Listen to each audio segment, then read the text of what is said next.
Y pues bueno, sin más dilación, para no perder más tiempo, voy a pasar a introducir a Mikel Azeldegui, que ha hecho el favor de acercarse hasta aquí y seguro que nos cuenta cosas muy interesantes de lo que hace en su día a día. Entonces, pues, prestar mucha atención. Y Mikel, cuando quieras, it's yours. No, a ver, totalmente en castellano. Bueno, voy a empezar poniendo un vídeo, así entréis un poquito en la burbuja de Fórmula 1 y capto vuestra atención. Es un poquito los 20 años de Red Bull, ¿no? Del equipo. Si va el ratón, ahora está en otra pantalla.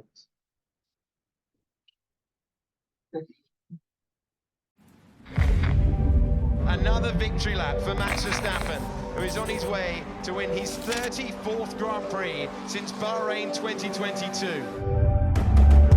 Red Bull have a different way of operating with the emphasis on people being themselves. When we come together as a team, we like to feel unstoppable and let people know where we stand. Do something that no one else has done before. Makes us feel like a family. Welcome to my world, the world of Red Bull. When you look at some of the other projects that Red Bull are involved in, the extreme sports, we're tremendously proud to carry the Red Bull logo. It's become iconic in Formula One. If you have a will and if you have an idea, exciting things are possible. You know, I didn't want to let him down. And did I feel ready? Probably not. When I first joined Red Bull, huge change culturally. People saw Red Bull as a party team.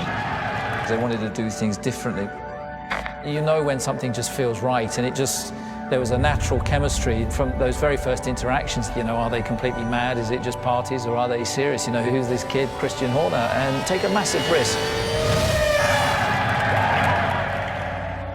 What a ride. Let's add a stunt. And then we're third, and that was the first podium, you know, for the team, so it was a massive achievement. Right. So anyway, are you still watching that, David? That looks like Sebastian Vettel went right into the side of Mark Webber. How do you read that? Yeah, I think that Mark was holding position. As uncomfortable as it is to call that between those two guys. What the f*** are we doing here? Mark is too slow. Get him out of the way. This is silly, Seb. Come on.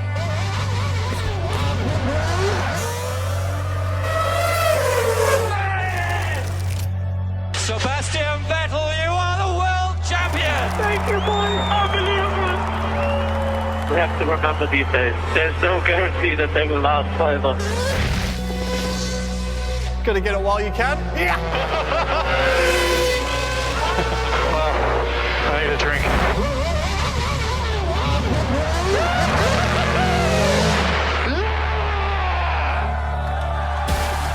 What was that? We may have a bit of a problem. Oh, got damage, got damage! Tire!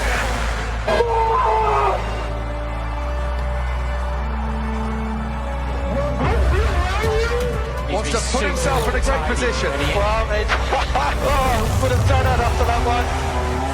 this is how we do it, man. We shut our mouth and we work hard. This is the Mexican way.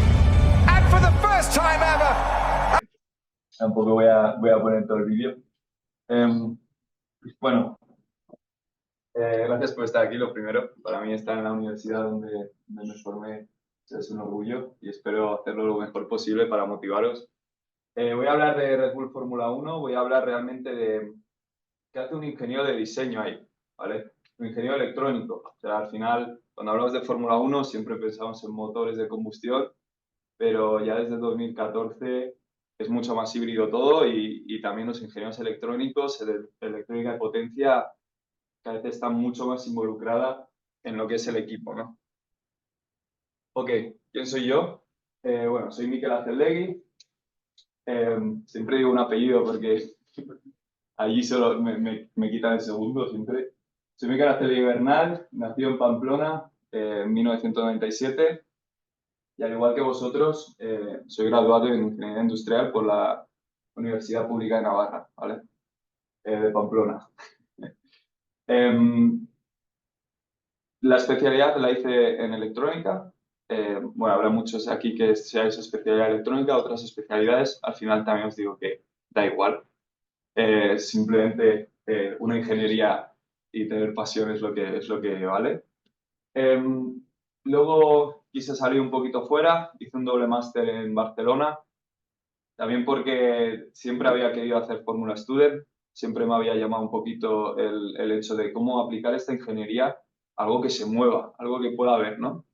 Y entonces me voy a Barcelona y hice ahí el doble máster de ingeniería eléctrica, o sea, ingeniería industrial con especialidad eléctrica y automoción con especialidad electromovilidad, ¿vale? Tuve la suerte de terminar la tesis de máster en la Universidad Politécnica de Milano. Ahí también hice temas de inversores de potencia para coches eléctricos. Y bueno, y creo que una de las mayores etapas de mi vida fue la Fórmula Student. Estuve 3 años. Como hacía doble máster no me pagaban créditos, así que lo hice totalmente por pasión. Durante 3 años hay gente que ni aguanta uno. Le dedicaba muchas más horas a la Fórmula Student que realmente a la carrera y aún así conseguí pelearla para sacarla.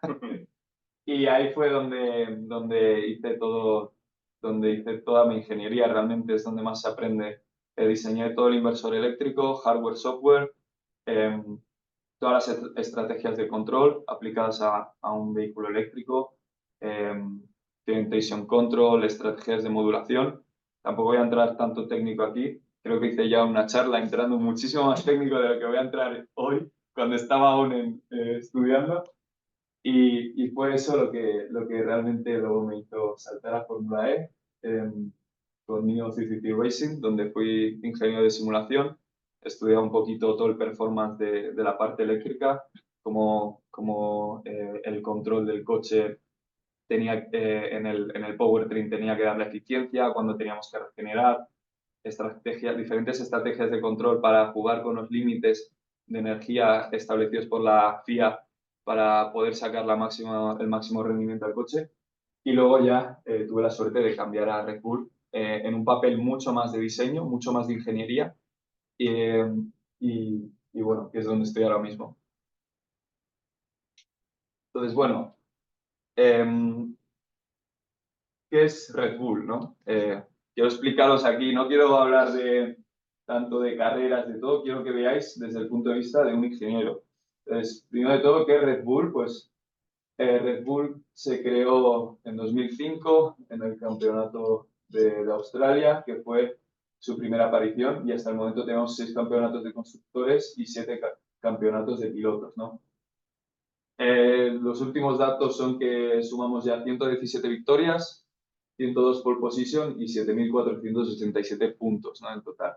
Y eso es bastante. La ubicación es en Milton Keynes, en Inglaterra, y aquí quiero hacer un poco quiero daros un poquito de información. No es el mejor sitio, las cosas como son. No quiero venderos aquí ningún humo, no quiero pintar la Fórmula 1 como que la vida es un sueño.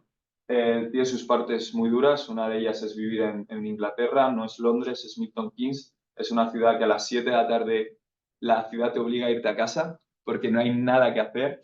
Entonces, bueno, ahí estás un poquito sin amigos, al final vas ahí solo buscando un poco tu pasión. La familia también la tienes aquí en Pamplona, así que poco puedes hacer. Y lo único que te queda es, bueno, Red Bull, que al final es como tu familia, y también Londres, que bueno, si te puedes escapar y no tienes deadlines que cumplir y no vas saturado de curro, tienes un tren que, bueno, son 35-45 minutos entre Mercedes, por ejemplo, Fórmula 1, que es en Northampton, está un poquito más lejos, ahí tienes ya hora y 20, hora y media. Son datos que igual no tienen, para vosotros igual no es de tanta importancia, pero cuando te mueves a un sitio, creo que hay que considerarlos.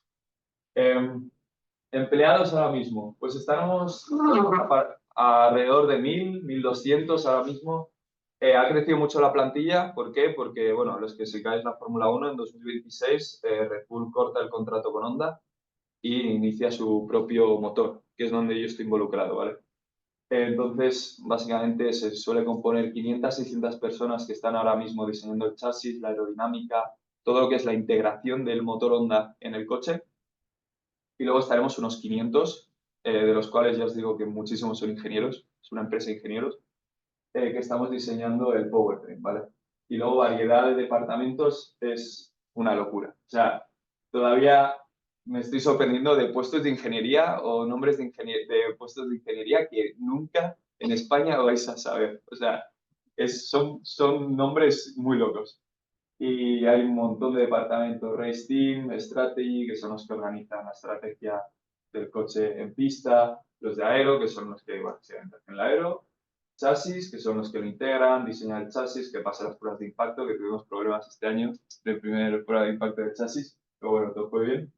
Performance Trackside, que son los que analizan todos los datos, que tienen una visión más global del coche, entonces analizando todos los datos y haciendo diferentes métodos con algoritmos y tal, pueden saber dónde el coche está fallando, pero al final tienes un montón de datos.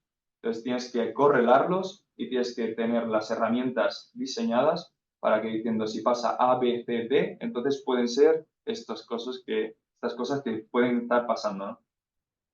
Dyno Testing, que son los ingenieros que están testeando lo que es el PU, tanto la parte de ICE, de combustión, como la parte de IRS, de electrónica. Entonces, son los que testean un poquito todo el motor. Y luego PU Design, que es donde estaría yo, que somos los que diseñamos el motor, el corazón del coche, ¿no?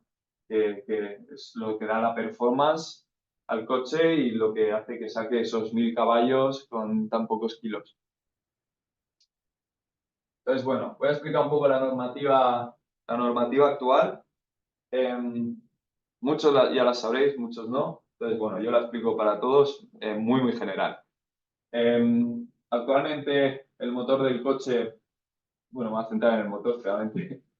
El motor del coche tiene la parte de electrónica, que podéis ver ahí, que está formado por ES, que es Energy System, la batería, y Control Electronics, que luego entraré dentro del Control Electronics porque es una palabra muy pequeña, pero engloba muchas cosas. Y luego tienes el ICE, que es el motor de combustión interna, el MGU-K, que ahora mismo está acoplado en el motor, y el MGU-H, ¿vale? Que es el motor eléctrico. Los dos MGU-K y MGU-H son Motor Generator Unit, son motores eléctricos que van acoplados. Uno va en el eje Kinetics, en el cinético, el K, y el otro va en el turbo, que por eso se llama HIT, ¿vale? Y luego tenéis el turbo, ¿no? Entonces, 2014 fue cuando empezó toda la era híbrida. Se cambió de un motor de V8 2.4 litros a un motor V6 con 1.6. Perdón por los que os guste los V10, V12. A mí también me gustan. Pero ahora vamos con V6. Y bueno, y cada vez ha ido a más lo que es la parte híbrida, ¿no? Ahora mismo estamos en 1000 voltios de voltaje máximo de batería por regulación. Al final lo que se intenta para todos los electrónicos es, si quieres la misma potencia, sube el voltaje, así la intensidad la bajas y la intensidad normalmente es lo que define las pérdidas en tu sistema, ¿no? Entonces ahora mismo estamos cerca de 1000 voltios con paquetes de batería y control electrónicos alrededor de 20-25 kilos. Y bueno, ¿qué es el Control Electronics? Pues dentro de esta cajita podéis ver el CUK, que es el Control Unit Kinetics para el MGU-K, el CUH, que es el Control Unit Heat para el MGU-H, el DC-DC, ¿vale? Que es un convertidor de potencia de batería a bajo voltaje. ¿Por qué? Porque al final, ¿cómo da la chispa a los pistones?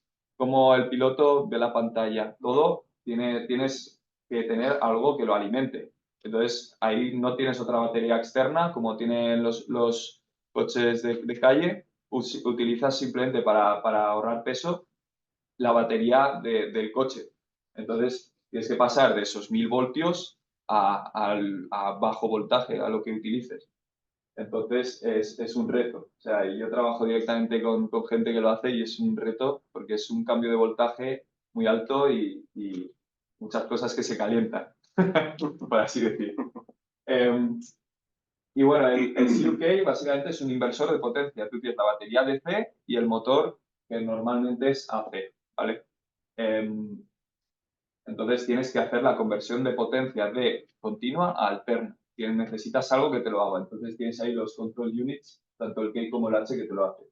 El H alcanza velocidades locas, 125.000 RPM, es muchísimo, y pesa 4 kilos. Y cuando lo ves es que nada, es una pasada. Y el MG UK lo mismo, es un motor un poquito más grande. Normalmente eso, tienes una masa mínima de 7 kilos, que cuando dice masa mínima la FIA, que sepáis que es que el target es ese, es que el target no es 8 kilos, es que el target es 7. Y bueno, y alcanza 50.000 RPMs. Entonces, bueno, este es el que luego veréis, que voy a explicar la normativa de 2026 que se mantiene y se elimina el MGUH, ¿vale? Y bueno, la energía que puedes dar son 4 megajoules por vuelta. Te limitan mucho lo que puedes dar con el MG UK, y lo que regeneras también con el MG UK son 2 megajulios por vuelta. Lo que regeneras con el MGUH es ilimitado. Puedes transferir la potencia directamente del MGUH al MG UK o pasar por la batería, eso como tú quieras, y ya depende de tu estrategia de control qué package puede ser más eficiente en otros equipos, ¿no? Depende, porque al final tú lo diseñas todo, luego lo integras y luego son los de control los que tocan, vale, pues reaccionamos aquí o reaccionamos de esta forma, damos la potencia de esta forma. Entonces jugamos un poquito con la normativa siempre, hay que leérsela bien para decir, vamos a estar ahí al límite sin que nos puedan decir nada, pero también eso, dando la mejor performance. Entonces, bueno, la normativa 2026, y antes de entrar a explicar qué hago yo,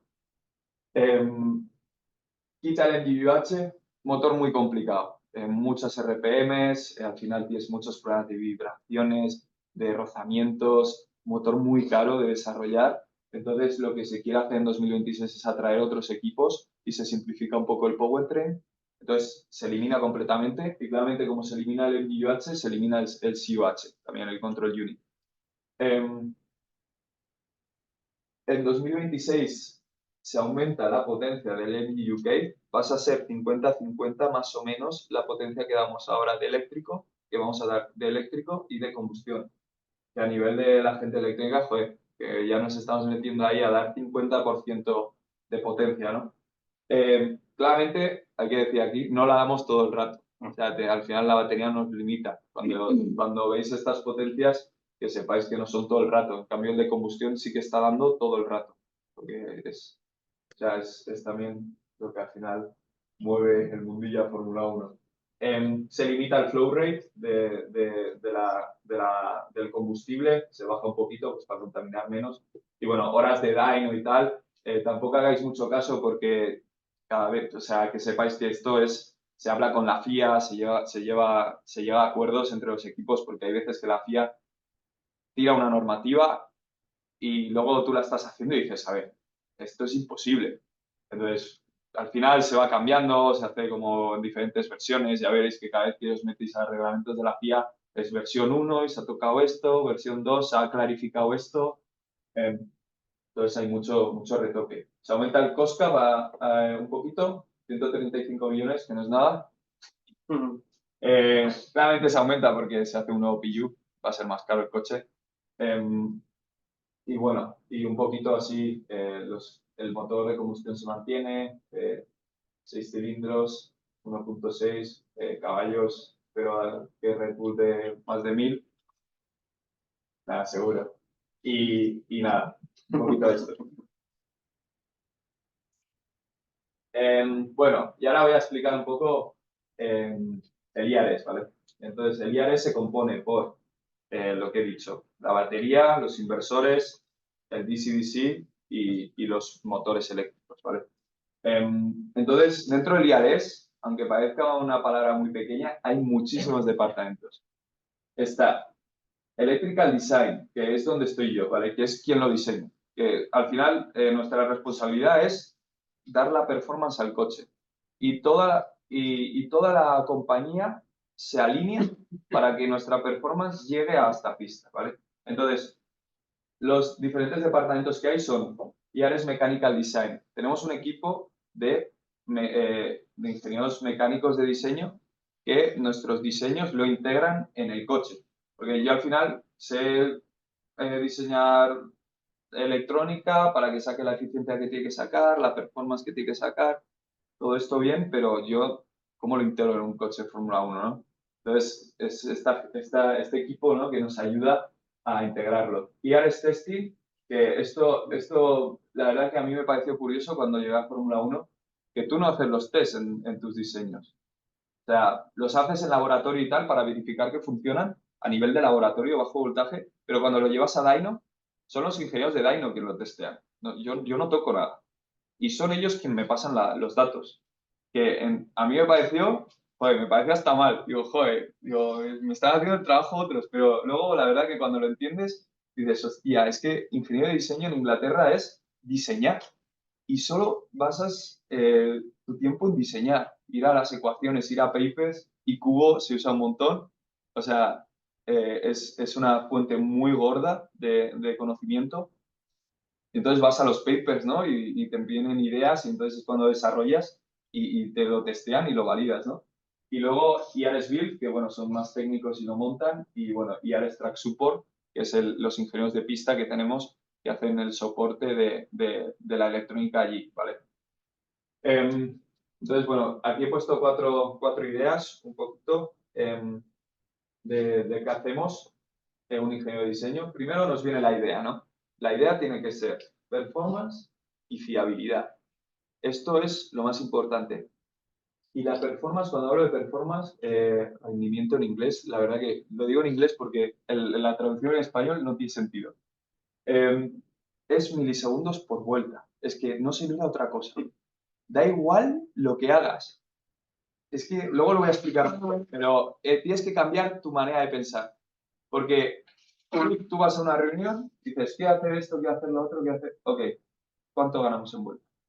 Y ya está. Y es que no hay más. Es que es eso lo que te hace ganar campeonatos y es eso el objetivo, es ganar. Entonces, cualquier cosa que no sea traducible a milisegundos por vuelta, no es algo que va a estar en Fórmula 1, porque no es algo que cumpla el objetivo principal del equipo, que es ganar carreras. Entonces, cuando ya tienes la idea, la presentas, entonces lo tienes que planificar, ¿vale? Es muy importante planificarlo y la gente que lo planifica es muy buena.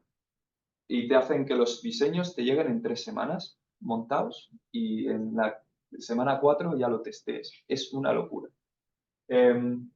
Y bueno, y tema dinero, pagan todo lo que sea para seguir el plan. O sea, si tengo que saltarme toda la cola del diseñador del que fabrica las PCBs, por pagar tanto lo voy a hacer. O sea, para cumplir el plan. Entonces, lo tienes que planificar, el diseño y organizar los recursos, ¿no? Después testing y análisis de datos, que es bueno, ya cuando lo tienes, lo testeas, que todo funcione bien y lo pones en el motor y entonces recibes los datos, ¿no?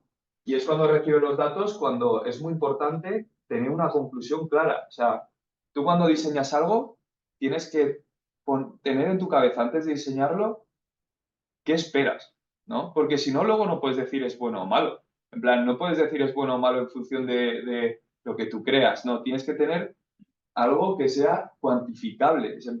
Por ejemplo, hablando de sensores, 2% error o ruido tanto o tal, ¿no?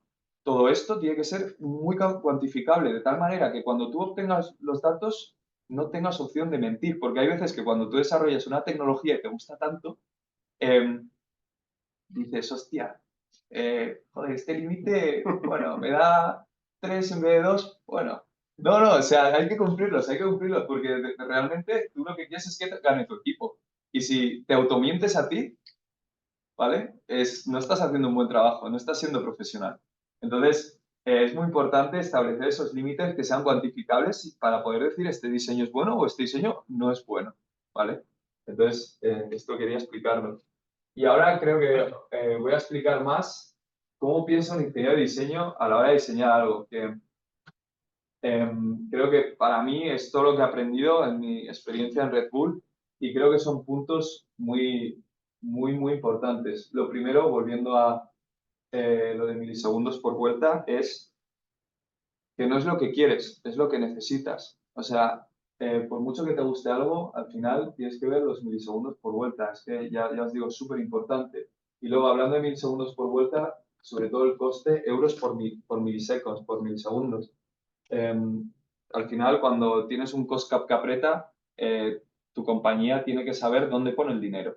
Entonces, Si los de ICE me vienen, que tienen una idea nueva y van a poder reducir milisegundos por vuelta, 20 milisegundos por vuelta, pero su coste por milisegundo es 5.000 euros, 5.000 libras o 20.000 libras, pues igual me gustaría más poner este dinero en otro sitio que me sale más barato el mismo milisegundo, ¿no? Entonces es muy importante dar este tipo de datos. Que es muy gracioso porque cuando trabajas en la industria es euros por kilovatio, ¿no? Que es lo que se mira. Y aquí, o sea, o te olvidas del kilovatio, vas por milisegundos. Luego, definir los objetivos de forma cuantificable, esto ya lo he explicado. Y bueno, y luego lo de una idea sin un plan es un sueño, o sea, tienes que planificarlo todo muy bien, porque si no, las cosas no salen. Y cuando hablo de planificarlo bien es, por ejemplo, cuando tienes una tecnología nueva, prepárate las presentaciones. O sea, puede ser que al final una tecnología no se lleve a cabo por cómo la presentas, por lo que la otra gente se lleva de esa presentación.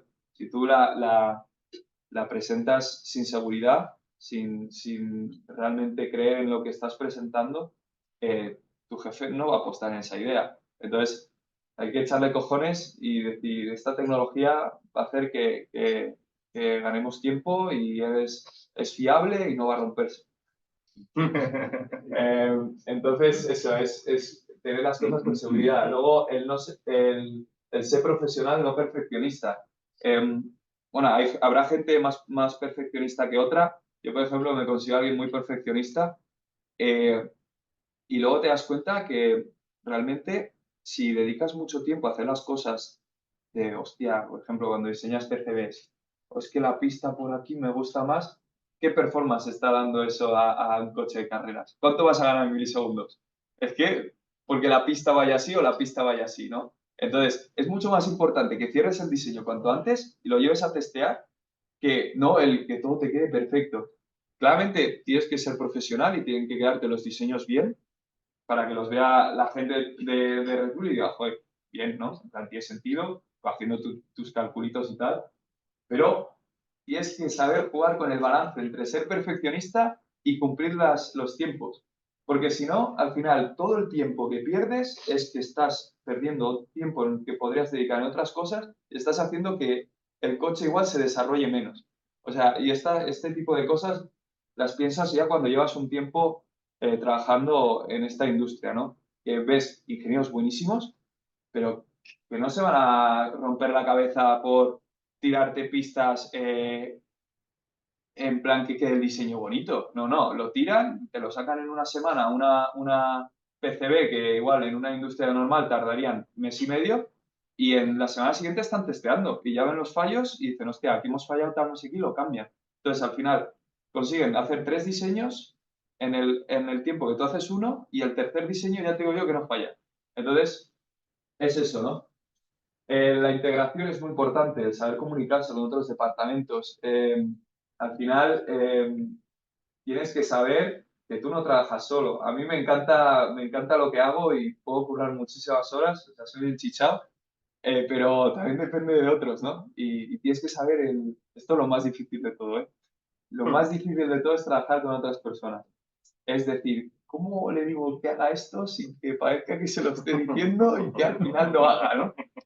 Esto es súper complicado. Y sobre todo cuando te estás haciendo push y también los ingenieros de diseño tenemos una motivación extra que es que lo que hacemos va al coche. Que cuando veis vosotros las carreras, veis los campeonatos, pero imagínate cómo las veo yo diciendo, hostia, que como me llame alguien que haya roto mi pieza, estoy jodido.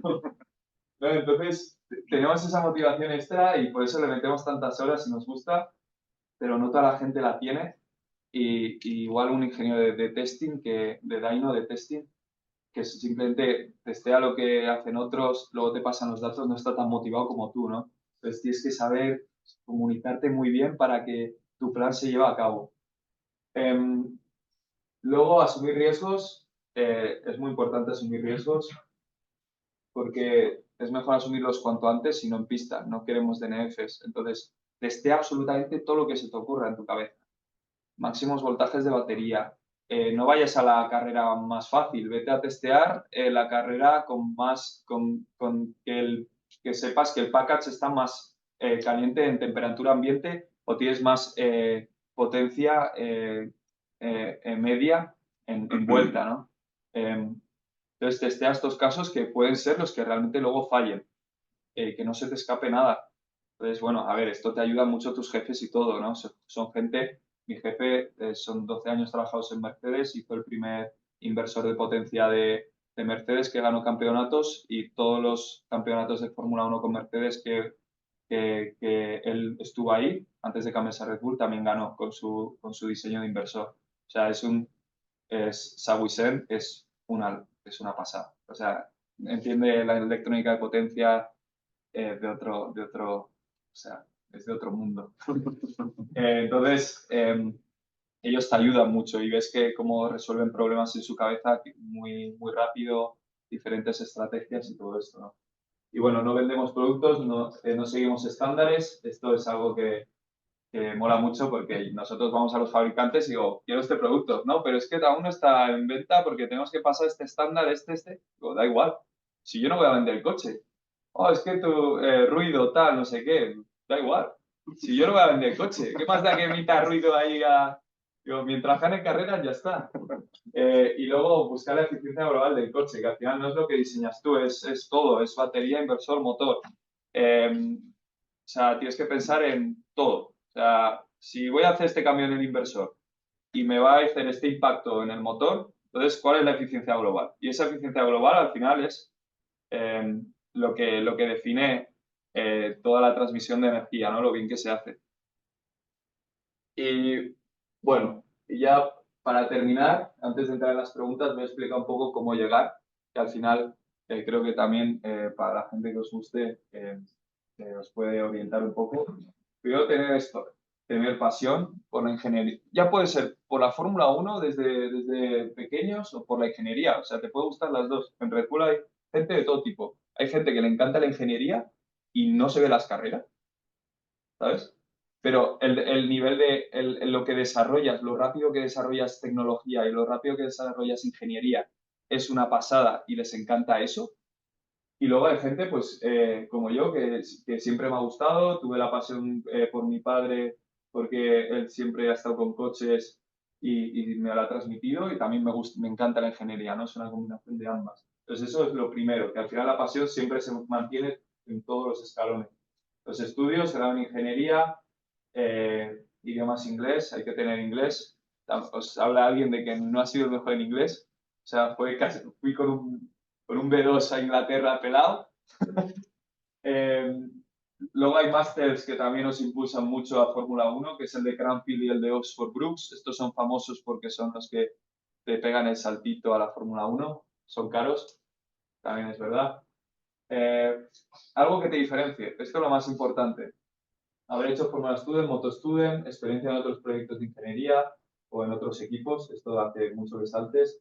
Entrevistas y test, ¿vale? Que sería el siguiente escalón cuando ya te están entrevistando. Hacen test de inteligencia, test psicológicos, test con equipos, test solo, muchas entrevistas. Yo a veces digo, joder, macho, no sé cómo se pasa. Pero sí, ahí están. Son un montón de test. Al final, la gente ahí es brillante, es muy, muy buena. Es una competición también de ingenieros interna. Todo el mundo es bueno. Es que no hay ninguno que digas, no puedo hacer esto, no puedo hacer otro. Todo es una pasada. Y luego, periodo de pruebas, si los pasas, 6 meses y ya entrarías dentro. Y bueno, hay diferentes programas, por si queréis saber, está el Student Placement, que lo puedes hacer durante el grado. Dura entre 6 meses. 6 meses es en Ferrari, normalmente son 6 meses. Un año, por ejemplo, en Red Bull, Graduate Program, que es después del grado máster, que son 2 años. Y luego el contrato, si tienes suerte, de contrato de ingeniero indefinido, ¿vale? Y bueno, esto sería un poquito todo, he ido un poquito rápido. Entonces, bueno, si tenéis alguna pregunta que hacerme, ahora es el momento.